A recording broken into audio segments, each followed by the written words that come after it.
Hello दोस्तों। बिहार चुनाव में जब से मैथिली ठाकुर ने एंट्री मारी है, मैथिली ठाकुर को जब से अलीनगर से टिकट मिला है, उसके पीछे बहुत से ट्रोल लग चुके हैं।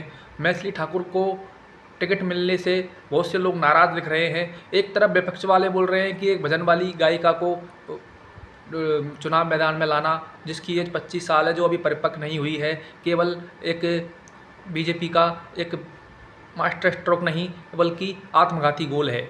जबकि बीजेपी के बहुत से सपोर्टर भी इस चीज़ को बोल रहे हैं कि मैथिली ठाकुर अभी इतनी परिपक्व नहीं है और उनको टिकट देना गलती है।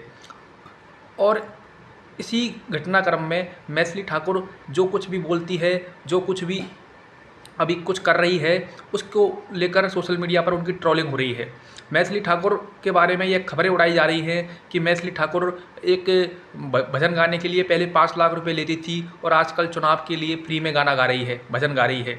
और इतना ही नहीं, जो बिहार की जो एक पगड़ी होती है, जो पाग होती है, उसमें एक वीडियो वायरल हो रहा है जहाँ पर मैथिली ठाकुर मखाने खा रही है। उसको बड़ा मुद्दा बना दिया गया है मीडिया के द्वारा और उस मुद्दे को हैंडल मैथिली ठाकुर अच्छे से नहीं कर पाई है। मैथिली ठाकुर उस मुद्दे के लिए सॉरी बोलकर उसको रफा दफा कर सकती थी, लेकिन मैथिली ठाकुर उस मुद्दे को दबाने के लिए कुछ झूठ बोल रही है और एक तरह से वो बच्ची अभी उस मुद्दे को हैंडल नहीं कर पा रही है और यही कारण है कि वो ट्रोलिंग का शिकार हो रही है। एक तरफ बिहार में गुंडे, मवाली, बाहुबली नेताओं की फौज खड़ी हुई है और उनको लोग सपोर्ट कर रहे हैं, लेकिन एक भजन गाने वाली गायिका को सिर्फ इसलिए ट्रोल किया जा रहा है क्योंकि लोगों को लगता है कि एक भजन गाने वाली गायिका को नेता नहीं बनना चाहिए।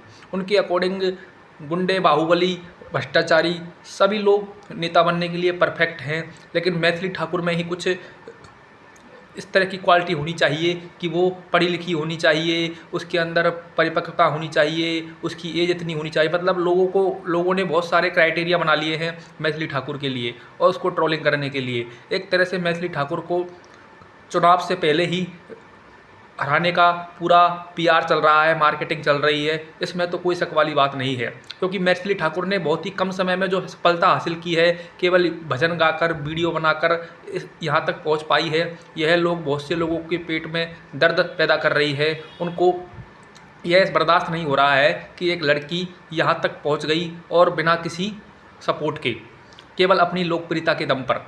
और यही कारण है कि बिहार जैसे राज्य में, जहाँ पर बाहुबलियों का बोलबाला है, भ्रष्टाचारियों का बोलबाला है, गुंडों का बोलबाला है, वहाँ पर मैथिली ठाकुर को ऊपर उभरते हुए देखना लोग पसंद नहीं कर रहे हैं और उनकी ट्रोलिंग कर रहे हैं। जबकि चुनाव तक तो कम से कम इंतज़ार करना चाहिए।